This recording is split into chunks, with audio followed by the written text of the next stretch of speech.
मेरा नाम आशा मालवी है, मैं मध्य प्रदेश से हूँ और अभी मैं Kanyakumari to Siachen to Delhi solo cycle trip पे हूँ। मेरी यात्रा का उद्देश्य है सशक्त सेना समृद्ध भारत, जो मैसेज मैं कन्याकुमारी से चल के सियाचिन से दिल्ली तक कन्वे कर रही हूँ। और इस मैसेज के माध्यम से मैं सभी देशवासियों को ये कहना चाहती हूँ कि आज का जो भारत है वो इतना सशक्त हो गया है कि एक लड़की कन्याकुमारी से सोलो ट्रिप शुरू करके सियाचिन तक पहुँच गई है। और भारतीय सेना के प्रति मैं पूरी भारतीय सेना का भी बहुत बहुत आभार प्रकट करती हूँ कि मेरी इस यात्रा में काफ़ी मदद की है।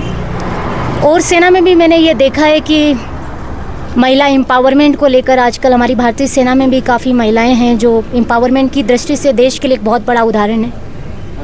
और तो मैम, आपको इस सफ़र के लिए कहाँ से और कैसे आपको किससे प्रेरणा मिलेगा? मैं हमेशा मेरी माँ से काफ़ी प्रेरित हूँ। मेरी सिंगल मदर है। मैं जब 2 साल की थी तो मेरे फादर की डेथ हो गई थी और इससे पहले भी मैं संपूर्ण भारत की एकल महिला साइकिल यात्रा पूर्ण कर चुकी हूँ 26,000 किलोमीटर की। और मेरी उस यात्रा का मैसेज था सशक्त सेना महिला सशक्तिकरण, महिला सुरक्षा। जो मैसेज में देश के कम से कम 5 लाख बच्चे, 4 लाख महिलाएं और 1 लाख अफसर में मैंने कन्वे किया है। और मैंने भारत देश को जो सुरक्षा की दृष्टि से जो देखा है, वाकई हमारा भारत देश बहुत सुरक्षित देश है, महिलाओं की सुरक्षा का प्रॉपर ध्यान रखता है, लेकिन इसकी फर्स्ट जिम्मेदारी हमारी खुद की होना चाहिए। तो मैम आपको क्या क्या चैलेंजेस हुए इस सफ़र में और सबसे मेमोरेबल मोमेंट कौन सा था मैम? सबसे बड़ा चैलेंज तो यही था कि मेरी उस यात्रा में भी ना ही कोई स्पॉन्सरशिप था, ना ही इस यात्रा में कोई स्पॉन्सरशिप है। और सबसे मेमोरेबल मेरे लिए मोमेंट ये है कि जो भारतीय सेना ने जो मेरी इस यात्रा में जो मदद की हैं, जो सहयोग मेरा किया है इस यात्रा को पूर्ण करने के लिए, मैं इनके लिए तहे दिल से आभारी हूँ। और यहाँ पर भी फायर फ्यूरी में मैं मतलब इन्होंने मेरी काफ़ी मदद की और मेरा रुकना खाना सब कुछ इन्होंने कराया है। और इनका सिल्वर जुबली में है तो मैं फायर फ्यूरी को बहुत बहुत बधाई देती हूँ। और पूरी भारतीय सेना का भी एक बार तहे दिल से मैं आभार प्रकट करती हूँ कि जिन्होंने महिला सशक्तिकरण, महिला सुरक्षा और सशक्त सेना समृद्ध भारत का एक बहुत अच्छा काम किया है।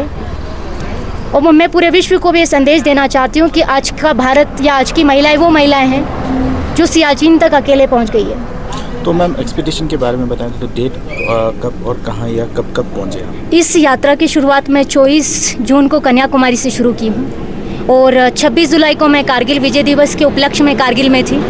और 15 अगस्त को सियाचिन, जो हमारे देश के लिए एक बहुत बड़ा दिन होता है, तो 15 अगस्त को मैं सियाचिन में इसको सेलिब्रेट करते हुए मैं सियाचिन से ही ले पहुँची। मैम, आपका थीम है fit India women empowerment. Yes, क्यों चूज़ किया? और मैम, आप वुमेन, यंग लेडीज़ और सब यूथ को क्या मैसेज देना चाहोगे? मैं सभी यूथ को ये मैसेज देना चाहती हूँ कि आज के यूथ में छोटी छोटी समस्याओं को हारने वाला जो कॉन्सेप्ट है, मैं सभी से ये कहना चाहती हूँ कि हमारी ज़िंदगी की कोई भी समस्या हमारे हौसले से बड़ी नहीं होती है। हमें हर समस्या का सामना हिम्मत के साथ करना है और लाइफ का एक गोल बनाना है, गोल पे फोकस करना है। मैडम, रिसेंटली वेस्ट बंगाल में आपको पता है जो घटना घटा, उसके बारे में क्या कहें? बंगाल के बारे में जब मैं ऑलरेडी बंगाल गई थी मैं इंडिया ट्रिप में, तो अगर आप चाहें तो मेरा वहाँ का मैसेज या मेरा कोई इंटरव्यू आप सुन सकते हैं। मैं बंगाल के बारे में ऑलरेडी बोल चुकी थी, क्योंकि वहाँ पर सशक्तिकरण को देखा जाए तो एक बहुत बड़ी मतलब पुलिस की भी कहीं ना कहीं मतलब चूक मैंने देखा था, तो वो ऑलरेडी मैं उस बारे में बताई थी। तो बंगाल में भी महिलाओं को मैं ये कहना चाहती हूँ कि सशक्तिकरण को लेकर देश को अगर आगे बढ़ाना है तो आपको पहले खुद सशक्त होना पड़ेगा।